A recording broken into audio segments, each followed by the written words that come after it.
I curate my reality very, very carefully. Like, I don't even really read my own YouTube comments. I don't really, because it's just bullshit. Like, Why would you? It's terrible. Yeah, I really have an existence where I only talk to the people in my network, the people I do business with, my brother. I live in a country which is sensible. I really am not around much of this, but I accidentally pick up bits of it. But I really try and curate my reality very, very carefully, because it's actually one of the things that's amazing to me. I said this the other day.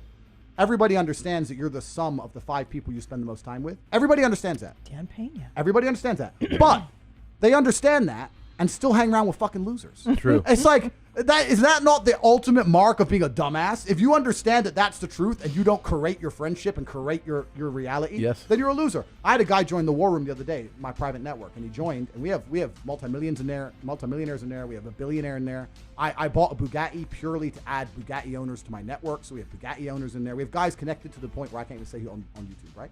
A guy joined, he's 19, he ain't nothing. He goes, look, I know I don't have any value to give, but I'm just here to learn, and I understand that if I stand a chance of escaping the Matrix, you're the man I need to be around. And I was like, you're absolutely intelligent. Instead of spending 19 sitting around playing video games, that's the smartest thing you could have ever done. Sure. His life's going to change forever, right? Because he's around people who understand.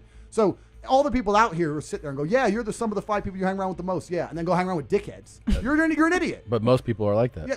Because they're idiots, right? You have to create your reality, and there's nothing wrong with saying to people, you know what, I've outgrown you. You know what, I'm on a different path to you. You know what, X, Y, Z. Sometimes you got to cut people off, because if you don't create your reality, they infect your energy. That is a big one, man. They'll infect your energy. It's like, it's negativity. It's being around it. I remember cutting off like a really good friend for a good period because of that negative draw.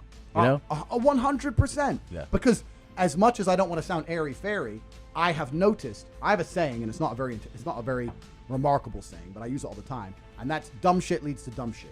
And I say that for an example, like, let's say you leave your car unlocked. You're unprofessional, you leave your car unlocked. Now it gets stolen.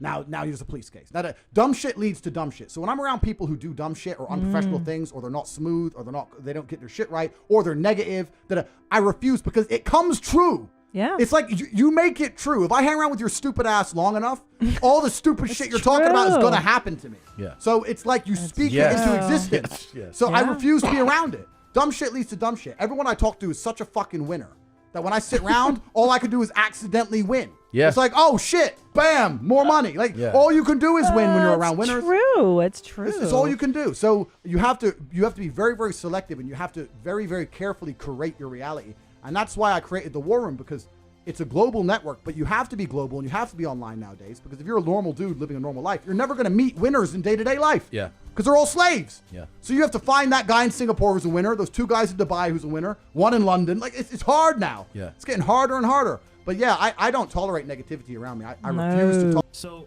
for someone that's a young person coming up, what is the best piece of advice you can give to them to make it to be successful?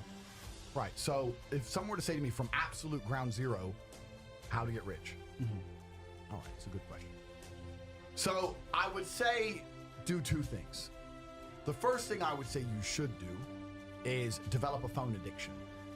And you should develop a phone addiction, but you should refuse to consume content and only create content.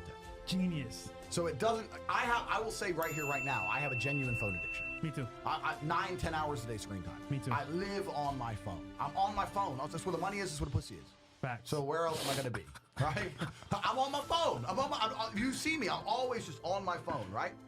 I have a phone addiction, but I'm not consuming a bunch of crap, right? I'm producing on my Twitter account. I'm constantly tweeting. Doesn't matter if it's just tweets, doesn't matter if it's TikToks, doesn't matter if it's YouTube videos. Produce. Yep. If you spend all those waking hours producing, eventually people will pay attention to you. Yes. And we live in an attention economy. Yep. This is the economy we now live in. It's no longer about competence like it used to be.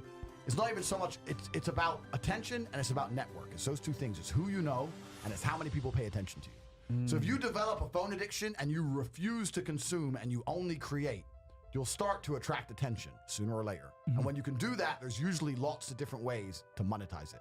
So if someone came to me and said, I have nothing, no skills, no money, nothing, and I had to get rich, I'd say that's what you should do. You should get a phone, and develop a phone addiction, and you should start to create. Look at you guys. 6 months ago, you started to create something. Yeah. Now here we are. Bang.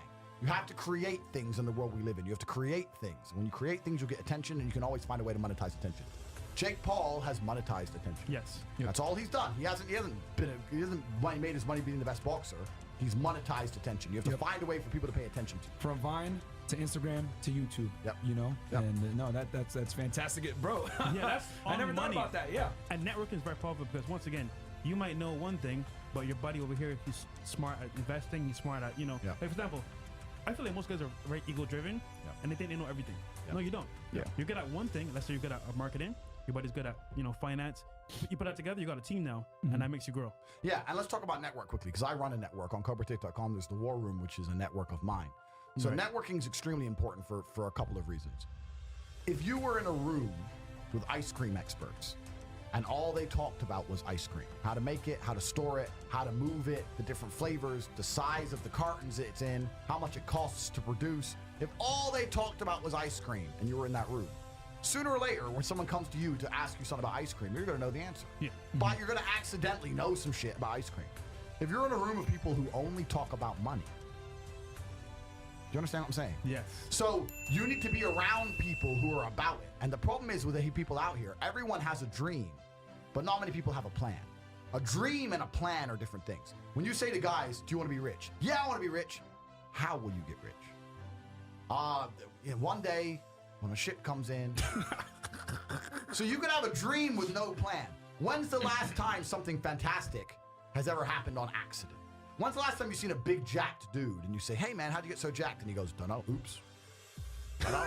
Dunno. It just happened. No, he planned it. He went to the gym, he ate a certain way, he planned his meals, he had to make it happen. It's exactly the same with getting rich. You need a plan to get rich, right? Everyone out there has a dream, but very few people have a plan. Yep. If you're surrounded by people who have a plan to get rich, and you provide value to them in some way, because they're not going to drag you up if you ain't doing nothing, because that's what friendship is. Friendship is value exchange. Yeah. If you provide value to them, sooner or later you're going to begin to make money. Most people talk about the people around them as if it's their strength. Oh, this person, when I feel down, I go to this person, I go to that person, this person makes me feel better, blah, blah, fucking blah. The reality is the people you hold close to you are your biggest weakness because they're the only ones who have the ability to betray you. The reality is if you want to become a somebody on this planet, if you're going to do things worthwhile, sooner or later you're going to make enemies. But enemies are not actually too big a problem. I have had some extreme enemies. I've had 2 attempts on my life. But most people are not going to build enemies this extreme. You're going to build enemies of people who don't like you or they hate you. That's fine, because you can deal with that very easily by basically ignoring them.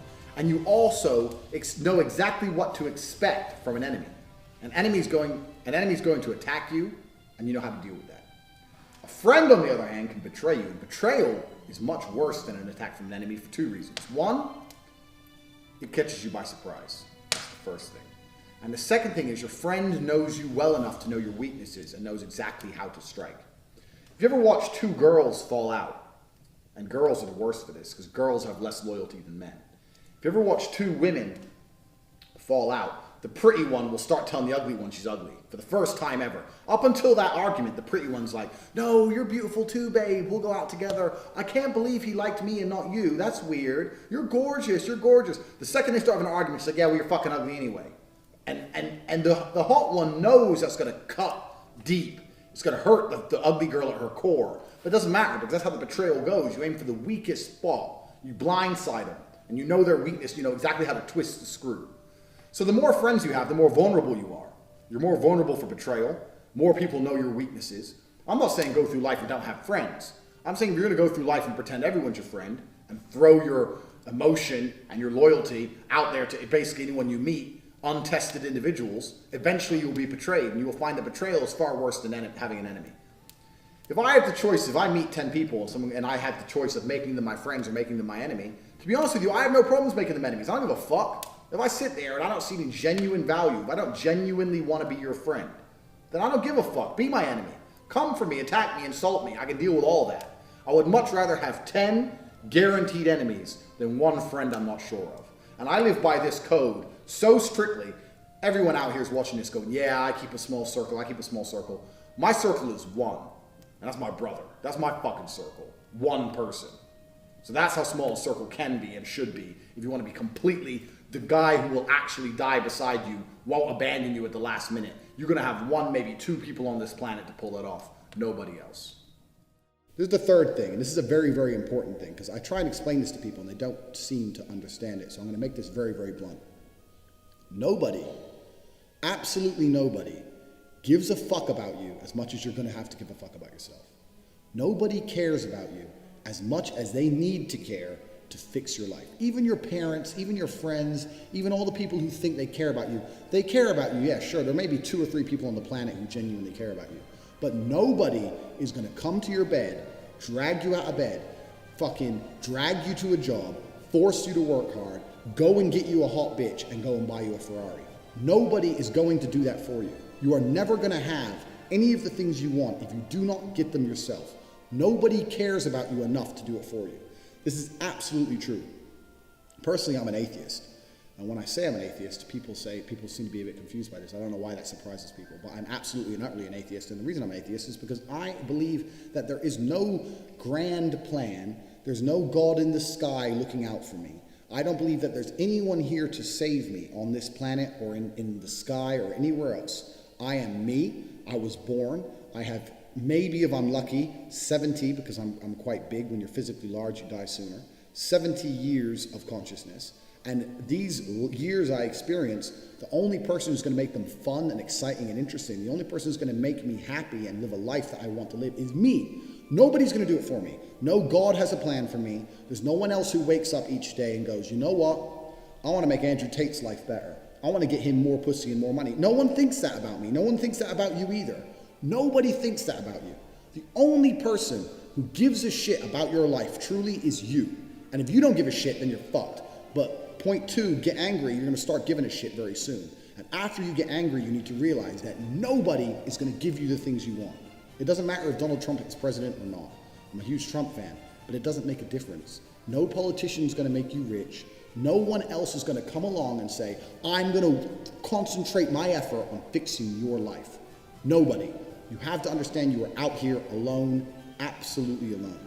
And when you understand these 3 things, you start to see how a mindset comes together. Nobody's going to save you. You're fucked. It's totally down to you. You're pissed off with your current situation and you want to change it. Plus, you believe you can do absolutely anything. This is how I thought at 18 years old. This is how I achieved so much in the short years. This is how I went from a nobody to a world-level athlete and a multimillionaire. Also, people confuse the two. Kickboxing is not boxing.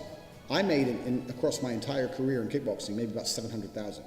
I now have about 8 or 9 million. This was not made in kickboxing. This was made in other ventures. I have managed to be a world-level athlete and an extremely successful businessman at exactly the same time. Because at a very young age, when I had my prime resource of energy and power at 18, 19 years old, I understood those 3 tenets.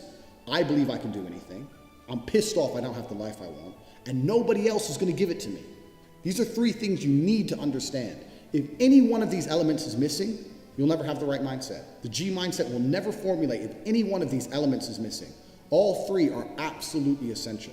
And the sooner you get your act together, the sooner you start to panic and worry and be concerned that you're 24 or 25, you're not fucking rich yet. There's 24 and 25-year-olds out there who got a contract for fucking NBA or their parents, or they won the lottery, or who knows what. There's 24 and 25-year-olds out there who are multimillionaires fucking the hot models. These Instagram girls with 3 million followers, they're getting dicked by someone and it ain't you.